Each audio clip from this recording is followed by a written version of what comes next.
Alors nous sommes le samedi 5 avril 2014, nous sommes de retour aux Sablettes. J'ai quelqu'un à côté de moi, je vais lui demander de se présenter, bonjour. Bonjour, je m'appelle Pierre Balmigère, je suis gérant de la société Tamari Sudfish, qui est une société qui élève du poisson en aquaculture, loup, dorade et maigre sur la baie du Lazaret. Alors on s'était rencontrés déjà sur la nuit des pêcheurs, je crois, c'était donc au Morillon, à Toulon, et puis on avait vu ça, et puis surtout on avait promis de venir, et on a tenu notre promesse. Tout à fait, ouais, je vous remercie d'être venu nous rencontrer. Il faut faire connaître notre métier, et c'est vrai que les gens ont besoin d'être renseignés sur divers points de l'élevage. Justement, ce genre de fête, ça permet de vous voir, ce qui est déjà bien, mais quand on vous voit qu'ici sur la baie de Tamaris, ça prend des proportions autres. Oui, tout à fait. C'est vraiment une vitrine pour notre activité. On est en contact direct avec une clientèle qui a l'occasion de déguster du poisson cuit directement sur la plancha et sans intermédiaire, sans délai, le poisson pêché, dégusté. Ils voient la qualité et c'est vrai qu'on peut vraiment avoir une vraie relation consommateur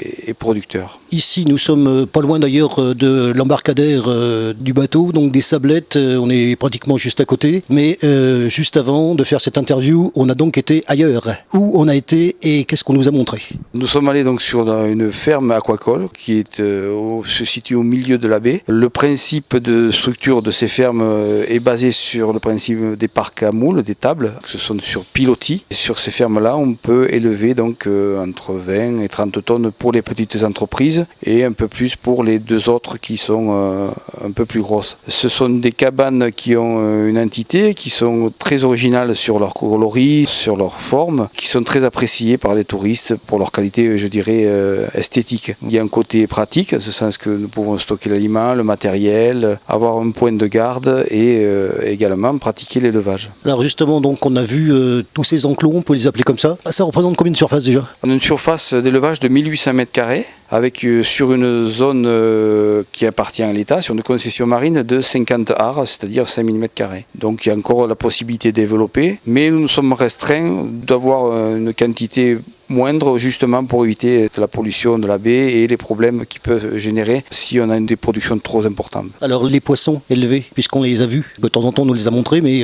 c'est vrai qu'ils sont dans des enclos et il y a beaucoup de nourriture apparemment. Tout à fait, c'est des poissons qui consomment relativement des charges importantes, c'est-à-dire qu'il faut l'été des coefficients de 1,3, c'est-à-dire on donne 1,3 de la biomasse de la charge de la cage par jour pour 100, donc ça fait l'été lorsqu'ils consomment beaucoup. Et après l'hiver, par contre, en aliments, on consomme un peu moins vu que la température est froide. Alors les poissons qu'on a vus à la nuit des pêcheurs, là on les a vus ici à l'élevage. Il y a combien de variétés? 3 variétés qui sont la dorade royale, le loup et le maigre. Maigre moins connu, mais c'est un poisson qui a une qualité gustative exceptionnelle. On le trouve ici également avec des grosses pièces à l'unité, mais on peut le retrouver sur des bancs importants, d'où la possibilité de l'élever en Méditerranée. Il faut savoir tout de même que c'est un poisson qui vit énormément côté atlantique, qui s'empêche énormément en Gironde au moment de la fraie et qu'il est plus connu du côté de la façade atlantique. Nous faisons tout pour le développer parce que vraiment c'est un poisson qui transforme bien, c'est-à-dire qu'il faut peu d'aliments pour le faire grossir, pas fragile et il est très facile au niveau de l'élevage. Alors justement,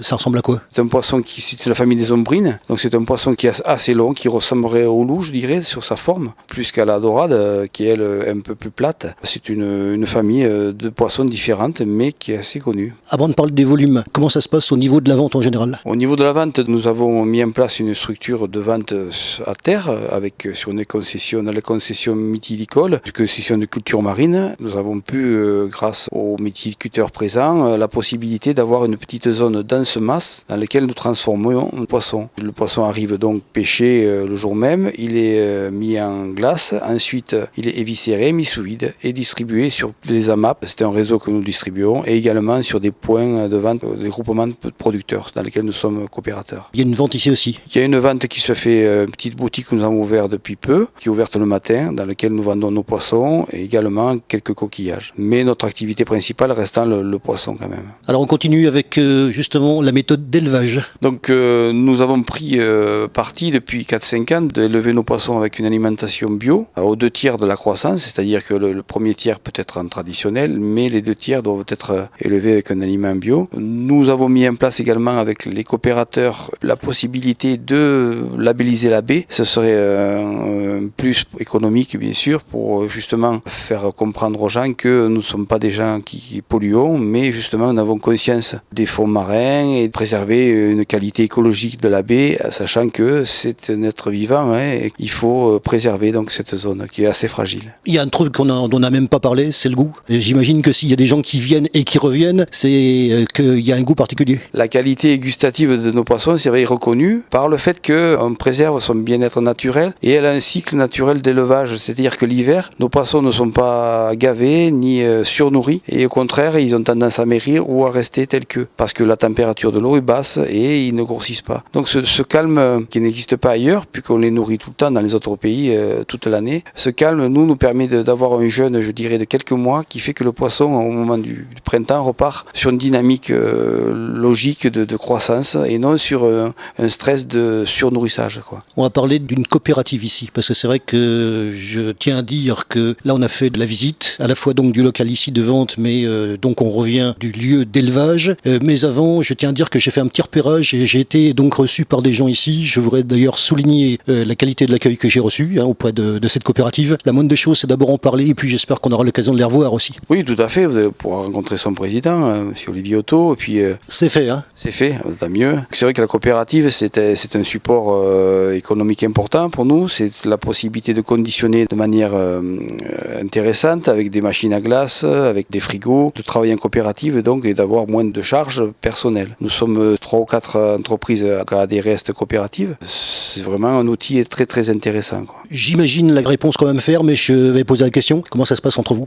Toujours pareil. Non, de bonnes relations. Ça a été houleux il y a quelques années, mais c'est vrai que depuis 4-5 ans, il y a une très bonne relation, que ce soit avec les méthyliculteurs, que ce soit avec les autres fermes aquacoles. Il y a une très bonne ambiance, il y a une relation très agréable qui se fait. On va créer des choses, les méthyliculteurs, en se rapprochant du comité régional de la conchyliculture et en créant donc une association qui va gérer aussi le site, avec les établissements Giol, avec les établissements Brassard ou Boutemer ou autres, et également Sénatiempo. Nous avons créé un pool intéressant et très agréable à vivre. Pour la partie aquaculture, c'est vrai que nous avons une très bonne relation également avec Le Guen, Billan et autres aquaculteurs. Très bien. On va parler de la baie de Tamaris parce que je crois qu'il y a une page Facebook consacrée justement à la baie de Tamaris. C'est un lieu un petit peu particulier. Qu'est-ce qu'on peut en dire ?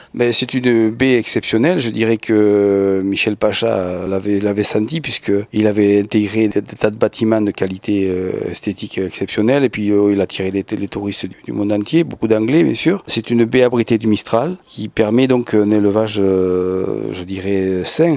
Cette baie, je dirais qu'elle elle est magnifique et on essaie de la préserver au maximum. Donc, depuis plusieurs années, depuis 1996, l'État a mis un contrat de baie en place et c'est vrai que toutes les eaux pluviales, les égouts ne se déversent plus du tout dedans et donc on a, dans les 10 ans qui sont passés, on a eu une amélioration exceptionnelle de la qualité de l'eau. Donc c'est vraiment un outil exceptionnel et vraiment un cadre magique. Justement, on va parler de la baie, mais on va parler de vos produits. Et bien sûr, je le précise, on est là pour ça. On est là pour vous aider à vous faire connaître. C'est un petit peu notre rôle. La situation présente et puis même la situation justement passée. Est-ce qu'on commence un petit peu à vous connaître et à connaître vos produits ? Je parle en général et puis je parle au niveau de la coopérative aussi. Nos produits sont connus, c'est vrai.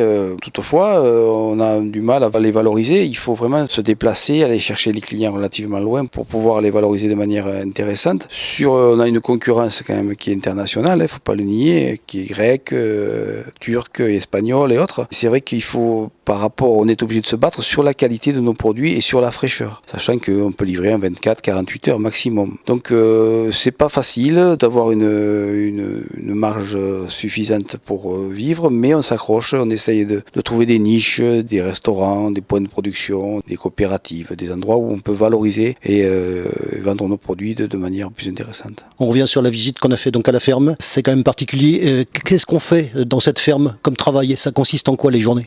Sur une ferme, les journées journées sont assez longues, je dirais, surtout en période de beau temps, parce que lorsqu'il fait du vent ou qu'il y a des vents d'est ou autre, on a du mal à travailler. Dès qu'il fait beau, on a les changements de cage à faire, l'alimentation, le tri-comptage, c'est-à-dire qu'on doit récupérer chaque poisson, et sachant qu'ils ne grandissent pas à la même vitesse, et qu'à un moment donné, ils vont consommer plus que d'autres, et donc il va y avoir des diversités dans les cages, et ces diversités, on ne peut les améliorer qu'en les triant, c'est-à-dire on endort le poisson, on le pêche, et ensuite on le dispatche dans plusieurs cages, et ils grossissent donc à leur vitesse sans être stressés par les plus gros qui sont là pour leur manger le pain sous le nez, quoi. Voilà. Donc il y a ça, il y a le changement de cage, il faut plonger régulièrement aussi pour vérifier les trous, parce que les dorades aiment bien se barrer et faire des trous dans les filets et partir, quoi. Donc il faut souvent plonger pour boucher les trous, faire attention de ne pas les perdre. Il faut vraiment du temps pour les faire pousser, ces poissons, presque 24 à 28 mois, hein, faut savoir, pour les dorades, et pareil pour les loups. Les maigres grossissent un peu plus vite, donc lui en 20 mois, 25 mois, on a pareil des maigres de 1 kg, 1 kg 2.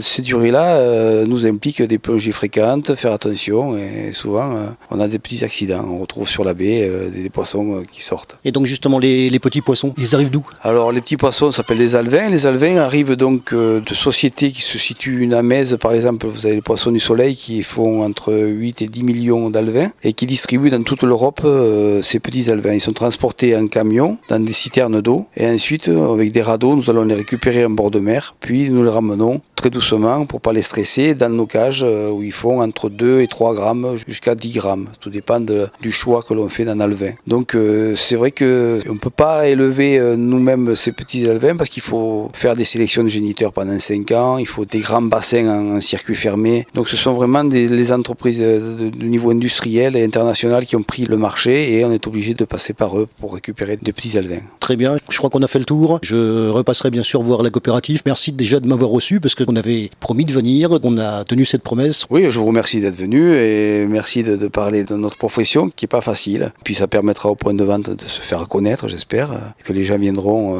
dans la zone mythilicole pour acheter des produits de la mer, que ce soit coquillages ou poissons. Le point de vente, c'est près de l'embarcadère. On a toute une zone ici. Ouais, dans la zone mythilicole qui se situe route de Saint-Mandrier vers les chapiteaux du cirque. En rentrant dans le cirque, en tournant sur votre gauche, vous avez une zone mythilicole où vous trouverez d'excellents produits de la mer et également du poisson de notre ferme aquacole.